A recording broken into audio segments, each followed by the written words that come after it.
Welcome to Kenton Teaches. Enjoy the video. You start by confirming you have administrator access and backing up your current VPN profiles. Do this now. Next, pick the new VPN provider and protocol because protocol choice affects speed and privacy. Once you've paid or selected a plan, download the official client for your PC and save any OFBAN or conf files to a secure folder.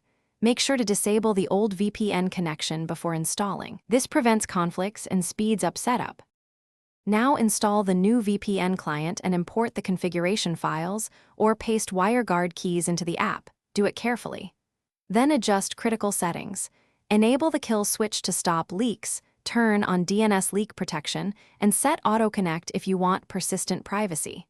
Authenticate using your username, password, and any two-factor code.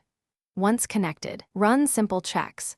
Use a speed test and visit an IP check site to confirm your IP and location have changed. Finish by configuring startup behavior and saving preferred servers so you don't repeat manual steps. Set split tunneling if you need selective routing. Verify critical apps route through the VPN. If something misbehaves, flush your DNS cache and restart the network adapter. If the connection still fails, check your firewall rules and any other installed VPN clients. These often conflict. As a single troubleshooting tip, switch protocols, for example from WireGuard to